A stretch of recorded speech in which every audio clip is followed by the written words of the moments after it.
श्रेया से जुड़ा एक सवाल है सर, जो जांच चल रही थी, आखिर कौन से ऐसे लोग हैं और उनके खिलाफ आपकी तरफ से क्या पहल की जाएगी, क्या कार्रवाई अमल में लाई जाएगी, जिन्होंने जांच को इतना हद तक प्रभावित कर दिया कि 15 घंटे में सारा प्रदेश ही बदल गया? हाँ, निश्चित रूप से वो जानने लायक चीज़ है। प्रबंधकों की भी बहुत आरोप हैं कि बच्चे बहुत सारी ऐसी चीज़ें लेके आते हैं स्कूल में। कुछ एक अलग अलग स्कूलों की मैं बात बता रहा हूँ। कोई कहता है कि गुटखा पान लेके आते हैं, कोई अवैध हथियारों की भी बात कहीं कहीं सामने आती है। तो क्या आप एक पहल करेंगे एक सांसद के तौर पे कि आपके ज़िले में इस तरह की घटनाएं ना हो, बच्चे सही तरीके से स्कूल जाएं और उनके साथ विद्यालय में अच्छे से व्यवहार हो? तो हम भी यही चाहेंगे कि जो भी है वो सच सामने आए। अगर कोई दोषी नहीं है, अगर बच्ची ने अपने आप आत्महत्या किया है तो भी पता चलना चाहिए, और अगर किसी ने उसे मारा है तो भी पता चलना चाहिए। मामला ख़त्म कैसे हो गया? मुझे लगता है कि कोई भी घटना होती है और उसमें जो पीड़ित परिवार है, अगर वो संतुष्ट नहीं है तो आगे चैलेंज करेंगे और फिर उस पर कार्रवाई होगी। और अगर कुछ भी कोई गलत करने की कोशिश कर रहा होगा, कुछ छुपा रहा होगा या कुछ साक्ष्य बदलने की कोशिश कर रहा होगा, तो मुझे लगता है कि और वो ज़्यादा फंस जाएगा। सर, एक चीज़ कहा जाता है कि जो योगी सरकार का मॉड्यूल है काम करने का, जो सिस्टम है, जो तौर तरीके हैं, अगर ये दूसरे किसी व्यक्ति से संबंधित ये प्रकरण रहता तब तक ना जाने इसमें कौन कौन सी कार्रवाइयाँ हुई होती। इस पर आपका क्या कहना? क्योंकि कार्रवाई नहीं हुई, इस पीड़ित परिवार का आरोप है और जांच को ट्रांसफ़र करके सारे मामलों को ख़त्म कर दिया गया। नहीं, कोई मामला ख़त्म नहीं हुआ। नमस्कार, बदलेगा भारत देख रहे हैं आप। इस वक्त हम श्रेया तिवारी के घर पे हैं और स्थानीय सांसद, आजमगढ़ जिले के सदर के सांसद दिनेश लाल यादव निरहुआ जी यहाँ पे आए हुए हैं। पीड़ित परिजनों से आपने सर मुलाकात किया है, उनकी सारी बातों को आपने सुना है।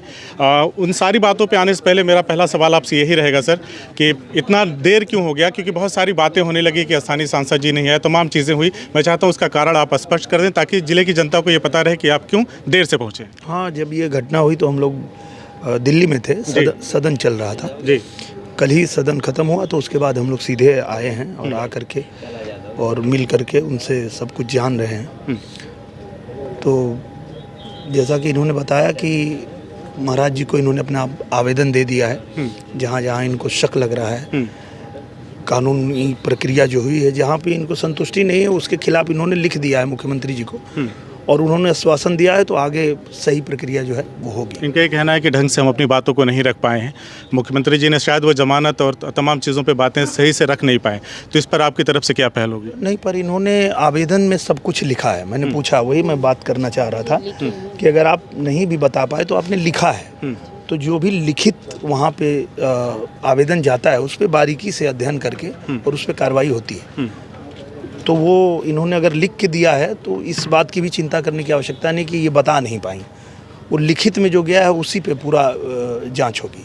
सर, एक चीज़ कहा जाता है कि जो योगी सरकार का मॉड्यूल है काम करने का, जो सिस्टम है, जो तौर तरीके हैं, अगर ये दूसरे किसी व्यक्ति से संबंधित ये प्रकरण रहता तब तक ना जाने इसमें कौन कौन सी कार्रवाइयाँ हुई होती। इस पर आपका क्या कहना? क्योंकि कार्रवाई नहीं हुई, इस पीड़ित परिवार का आरोप है और जाँच को ट्रांसफ़र करके सारे मामलों को ख़त्म कर दिया गया। नहीं, कोई मामला ख़त्म नहीं हुआ। मामला ख़त्म कैसे हो गया? मुझे लगता है कि कोई भी घटना होती है और उसमें जो पीड़ित परिवार है, अगर वो संतुष्ट नहीं है तो आगे चैलेंज करेंगे और फिर उस पर कार्रवाई होगी। और अगर कुछ भी कोई गलत करने की कोशिश कर रहा होगा, कुछ छुपा रहा होगा या कुछ साक्ष्य बदलने की कोशिश कर रहा होगा, तो मुझे लगता है कि और वो ज़्यादा फंस जाएगा, बचेगा नहीं, और फंस जाएगा। एक सांसद के तौर पे आप किस तरह से इनको आशान्वित कर रहे हैं मदद के लिए? मुझे लगता है कि जैसे इनकी बेटी हैं, हम लोग की भी बेटी स्कूल में पढ़ती हैं, जाती हैं, तो ये निश्चित रूप से अगर इनको इस बात की शंका है कि जो भी जांच हुई है वो सही नहीं हुई है, तो हम भी यही चाहेंगे कि जो भी है वो सच सामने आए। अगर कोई दोषी नहीं है, अगर बच्ची ने अपने आप आत्महत्या किया है तो भी पता चलना चाहिए, और अगर किसी ने उसे मारा है तो भी पता चलना चाहिए। इस पूरे प्रकरण में सर अभिभावक हैं और एक दूसरी तरफ स्कूल प्रबंधन के लोग हैं, एक गैप हो गया है, कम्युनिकेशन भी उस तरह से नहीं हो पा रहा है। एक सांसद के तौर पे क्या आपसे उम्मीद की जाए कि आप पहल करेंगे? क्योंकि प्रबंधकों की भी बहुत आरोप हैं कि बच्चे बहुत सारी ऐसी चीज़ें लेके आते हैं स्कूल में। कुछ एक अलग अलग स्कूलों की मैं बात बता रहा हूँ। कोई कहता है कि गुटखा पान लेके आते हैं, कोई अवैध हथियारों की भी बात कहीं कहीं सामने आती है। तो क्या आप एक पहल करेंगे एक सांसद के तौर पे कि आपके ज़िले में इस तरह की घटनाएं ना हो, बच्चे सही तरीके से स्कूल जाएं और उनके साथ विद्यालय में अच्छे से व्यवहार हो। बिल्कुल बिल्कुल। एक तो सभी बच्चों को मैं निवेदन करना चाहूँगा कि विद्यालय आपके लिए वो जगह है जहाँ आपका भविष्य गढ़ने वाला है, बनने वाला है, तो उसका तो हर किसी को अनुशासन का ध्यान देना ही चाहिए। दूसरी बात, जो विद्यालय के शिक्षक हैं, प्रबंधक हैं, उनसे भी मैं ये निवेदन करूँगा कि कोई भी व्यक्ति अपने बच्चों को विद्यालय भेजता है उसे उसका भविष्य बनाने के लिए, तो उनको किसी भी तरह से मानसिक प्रताड़ित ना किया जाए, ना ही उनको ऐसा ह्यूमिलिएट किया जाए कि वो कहीं से भी अपने आप को हीन भावना से ग्रसित समझें। तो ये दोनों लोगों को ही ध्यान रखने की आवश्यकता है। दोनों लोगों को ध्यान रखने की आवश्यकता है। बिल्कुल। तो इसमें कोई पहल होगी आपकी तरफ से? निश्चित रूप से पहल होगी। अभी हम लोग इस पे पूरी तरह से चर्चा भी कर रहे हैं और इस पे व्यापक रूप से इस पे काम करने की आवश्यकता है।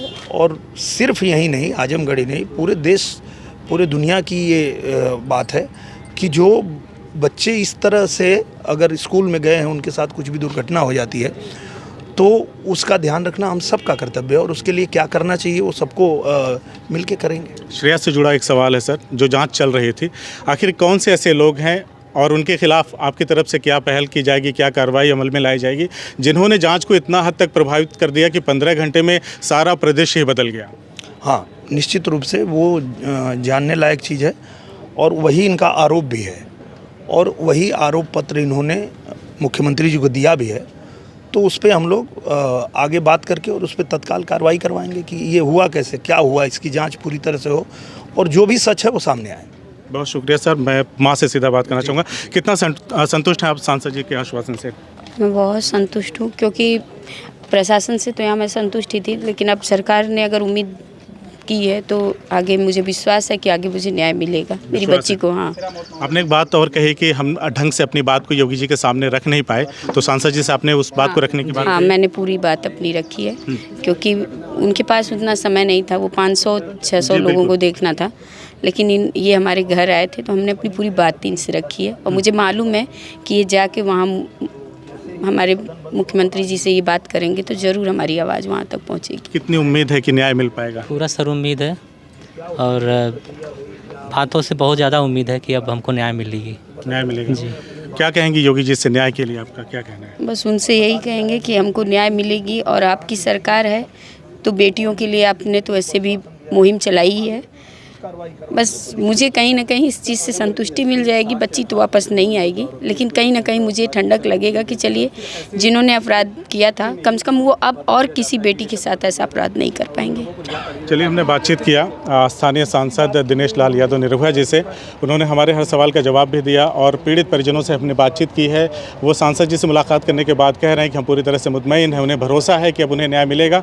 हालांकि वो जनता दरबार में गोरखपुर में जाकर के मुख्यमंत्री से मुलाकात कर चुके हैं, वहाँ पे उन्होंने अपनी बात रखी, लेकिन ढंग से वो अपनी बात को रख नहीं पाए, जिसके बाद उन्होंने गुजारिश किया स्थानीय सांसद से कि हमारी बात को आप मुख्यमंत्री जी से बात करके उनको स्वतः संज्ञान दिलाने का काम करें और इन्हें भरोसा है कि अब योगी सरकार इनके साथ न्याय करेगी। आप क्या सोचते हैं? आज जो सांसद जी ने मुलाकात किया है पीड़ित परिजनों से और उनकी बात को सुना है, इस पर आपका क्या कहना है? हमें कमेंट करके ज़रूर बताएं। धन्यवाद।